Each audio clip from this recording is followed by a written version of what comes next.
Hi coaches, this whiteboard segment covers the GBL practice plan, and we're going to divide this into a couple different segments here. Basically what this is maybe the first half of your practice with some bullet points here.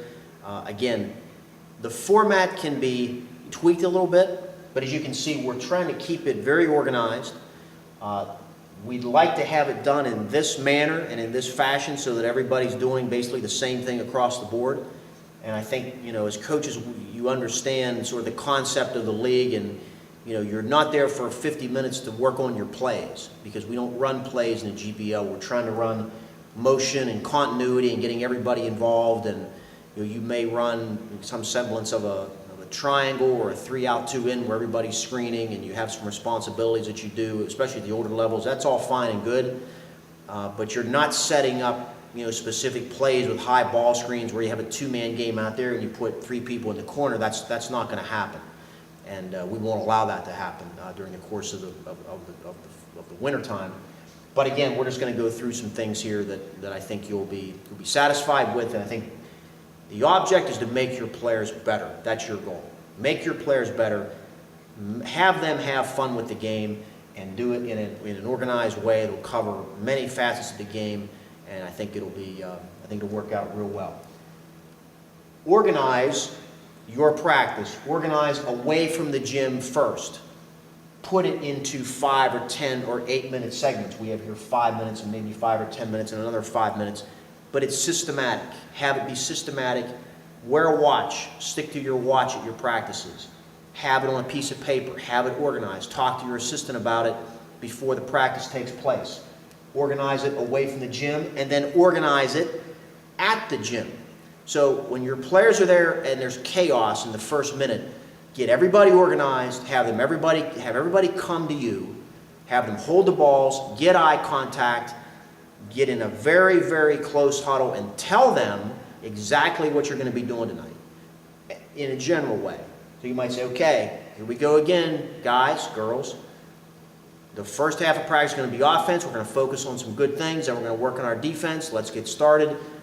Address any problems. Maybe tell them, what the deal is for the week. If there's going to be a game on Saturday or not, we've got to get ready for the game. Here's what we're going to do. But you can't have people running around the gym and you say, okay, let's shoot some layups. We don't want you shooting layups at the beginning of practice. What we like to do is get ball touches, which we'll cover in a second. In all girls' practices, it is mandatory that you do the ACL prevention. Know what the ACL prevention is.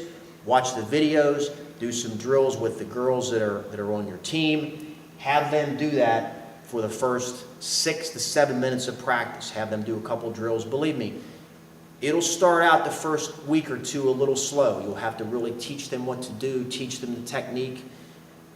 But what you are doing is you are preventing perhaps catastrophic injury by 5 or 6 minutes each practice.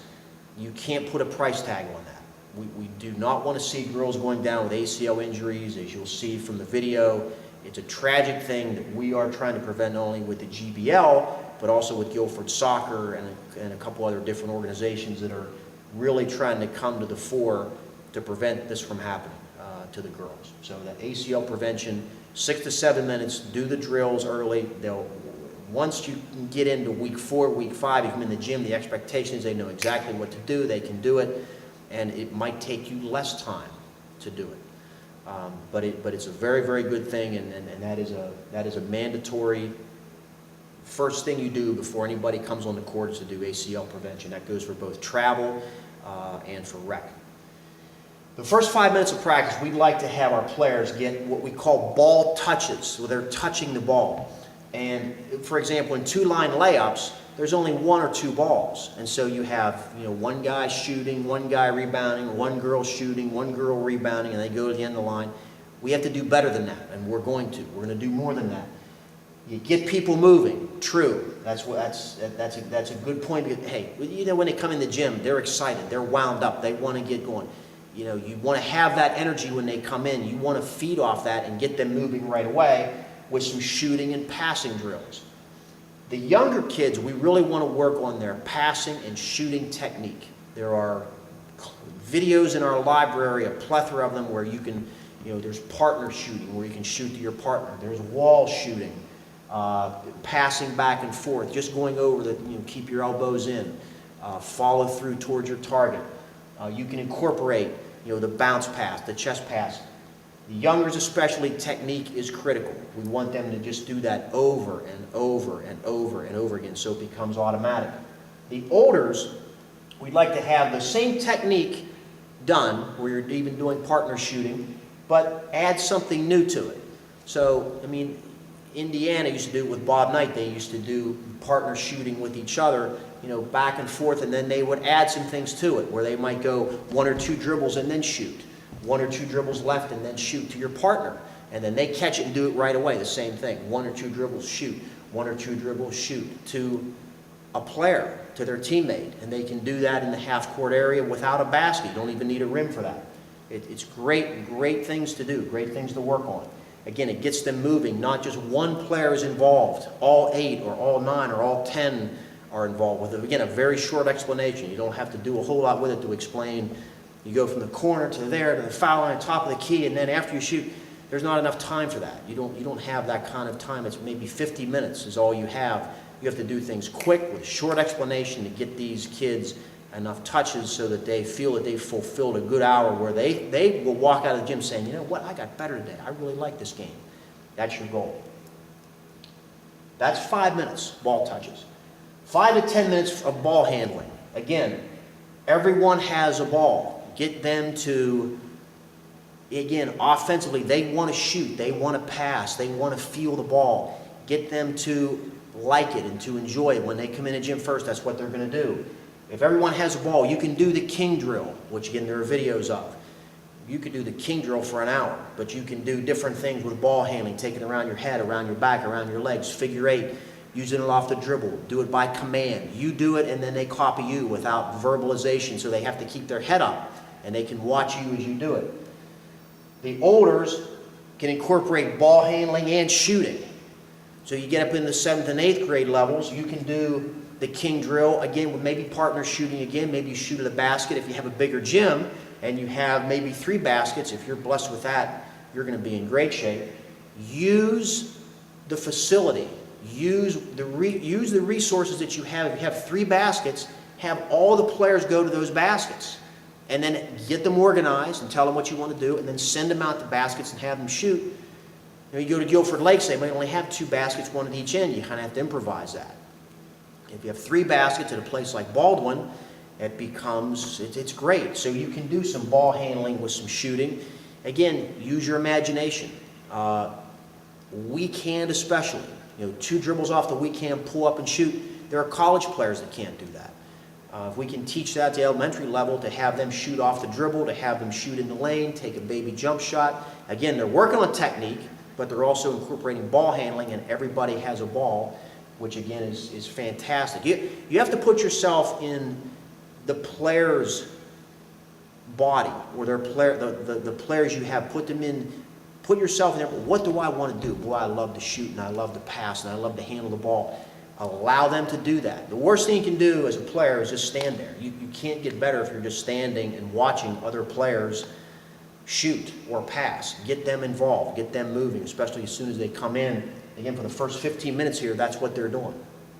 If you're organized, it's a piece of cake, and you can get people to do what you want them to do in a very quick fashion without a break even in between this 5-minute bullet point here and this 5-minute segment. As soon as they're done with the ball handling or the ball touches here with the shooting or passing, you go right into this next 5 or 10 minute period with no break. Maybe you don't take a water break. They don't need one. They've only been on the court for 5, 6, 7 minutes maybe. Bring everybody in, get them on to the next drill, send them out, and that's organization. That's how you run a team. This 5-minute segment, shooting or offense. So you have a little flexibility here. The youngers, teach them the technique. Get them repetitions.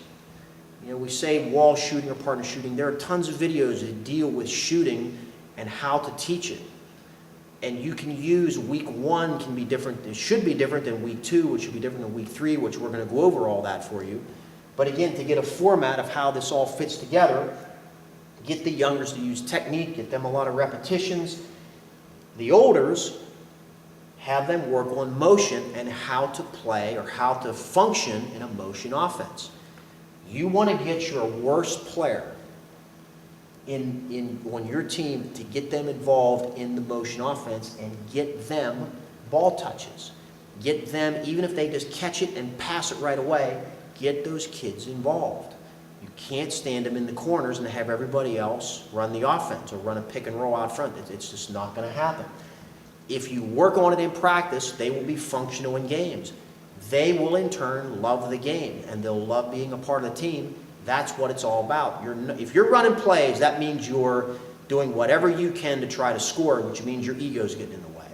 And you can't allow that to happen even at the end of games. You go out, you run your motion, you spread the floor, you get everybody involved. Say, yeah, but we're trying to win. That's true. You are, but you have to have everybody involved in doing that because you're not going to get a bonus at the end of the year for winning the championship. In fact, it turns out that the teams who are sometimes in last place or next to last place are the ones in the championship game because they're the ones that actually have gotten better over the course of the season. It happens at every level, at both boys and girls. So it doesn't really matter who wins and loses. What matters is that your players are getting better and that you're teaching them how to run motion, how to set a screen, how to pass the sun, how to look when they catch the ball, look at the basket first, look inside out. Don't look at the players, on the sidelines, look inside first. By teaching them those kinds of aspects and teaching them how to do it, you're making them better. And if they get better individually, then you'll become better as a team. So this first half of practice dealing with basically what is 5 minutes here, 5 to 10 minutes here, and 5 minutes here. Again, you have to be organized. You have to stick to your plan. You have to stick to the schedule. Stick to these offensive points. And then the next video, we'll talk a little bit about defense and then how to wrap up your practice with some fun games and some competition. Hi, coaches. This is a continuation of the discussion we were having about the practice plan for your rec team. This is going to be dealing with the second half of practice. We're going to talk about some defensive concepts, some competition concepts. We're kind of ready to put, in some groups, you'll be able to put these things together a little sooner. But I think in terms of the way we broke it down here with the youngers and the olders, I think you'll be able to kind of figure out where your own team needs to go, depending on what age group you have. As you see this format, you'll be able to, I think, judge for yourself kind of where to branch out and where to go toward the end of practice. With defensive concepts, we allow 10 to 15 minutes. And what we want to try to do here is we want to explain the importance of defense. We want to spend kind of a block of time on it together. If you look back to the first half of practice, we kind of broke it up a little bit with some ball handling, some passing, some offense, some shooting. It's a little bit fragmented because there's a lot of things you can do with the ball. But defensively, you want to spend a lot of time with things kind of in a cluster of 10 or 15 minutes. With the youngers, again, the idea of to keep it simple will get them to like defense. If you tell them things like, okay, keep your player in front of you, don't let them drive by you, let's work on that. You can do those things in small groups. We talk about on-the-ball defense. This off-ball defense, be careful with how soon you introduce that with some of your groups because the younger kids, some of them will get it, others won't have any idea what you're talking about, and it'll become like just a chase fest on defense where they're just kind of chasing their player around and chasing the ball around. Again, this is for kind of the younger levels, but at least to be able to introduce it in a small group and say, okay, if your player has it, here's where you are, you're in front of them. If your player doesn't have it, if you're off ball or they're on the weak side, then you do this. They'll be looking around like, I don't know why that is. But they'll get it. You have to introduce it slowly, not to spend a lot of time on it to confuse them, but just to show them, there are different concepts with defense that will all kind of come together for you as we play in the games and as we go down the road, and tell them not to get discouraged about it, especially if they don't understand what, part of what shell drill is as a fourth grader. That's okay. But just keep trying to do these things. That's why we do it in kind of a block. Just keep trying to integrate different things as we go, throughout the year. Little things here and there will go a long way. The older kids, there are a lot of videos that we have with the GBL on the website with the shell drill and some different things with respect to 3-on-2, 2-on-1. The 3-on-2, 2-on-1, you can kind of even make up your own drills and say, okay, there are going to be 3 offensive players and 2 defenders. Now, how are we going to stop the offense? And you can go through and say, okay, now what are we really protecting first? Well, we're protecting the basket. And have them think logically through, you know, who the most dangerous player on the floor is. If it's 50-50, then just say, okay, well, you got to go where the ball goes. And then when that player goes out to guard the ball, the other player who's guarding the point fills back underneath. It's all conceptual, and it also puts them under a little bit of duress, but allows them to think through the important things with regard to defense and what's important. And then you can say, okay, now this is actually off-ball defense, where now instead of guarding 1 player, you have 2 players. It will all be good. Again, it will depend on what grade level you're at. The 8th graders will pick this up right away. They'll know what's going on because they've probably done it before.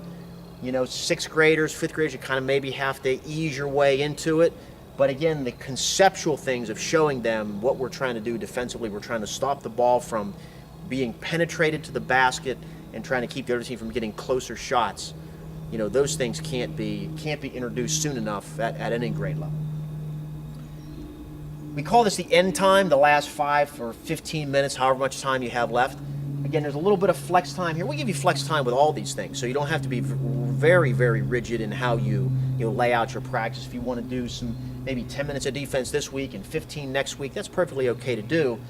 But the end time, you know, we're building on our formula of time here. So we start out with offense, then we go to defense, and then we compete. Or then at the end we do something that's fun, but we're not going to play full court. We're not going to scrimmage up and down because, as we discussed before, the kids just don't get any touches when you play 5-on-5 full court. Even 4-on-4 full court is, you know, not great. You know, we say compete, do it in small groups. If you can use your imagination a little bit and divide the court. I divided the half court here into quadrants, into 4 areas. And some practice you may be able to say, okay, let's go to just this half of the floor first.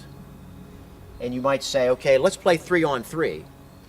But you can only use this half of the court and see if the players not only understand offensive concepts like cutting, getting somebody else open, maybe posting up, you know, how to catch the ball in kind of a restricted space. You know, if somebody trickles over into here, you don't have to call a violation, but maybe give them the edge of the lane line, especially if they're older kids. But see if they can work together offensively to try to get the ball close to the basket, whether it's off the dribble or by the pass or cutting or screening for each other. Defensively, that also helps you because now in half the space, you can see the defense now much better too, and you have more control over, okay, if you're off ball by 1 pass, where do you go? If you're in the post, how do you guard the post? How are you going to deal with a cut? Those kind of things. By using half the court, you can see that very well, especially with smaller teams that have maybe 6 or 7 guys, or girls, as the case may be. You can see that if you use the whole court, the court gets really spread out. And it's hard to watch because then the cutting starts to be all over the place. Here you're cutting in a very small area, working on screening action and cutting action offensively, which can really then help your defense, which helps you as a coach to really see what's going on. But again, the idea of smaller groups in a contained space, I drew this line across here to make it a quadrant, just to show, okay, now we only want to get shots from inside the free throw line. And for younger groups, you can say, okay, we only want to get shots from inside the first hash, or just inside the paint.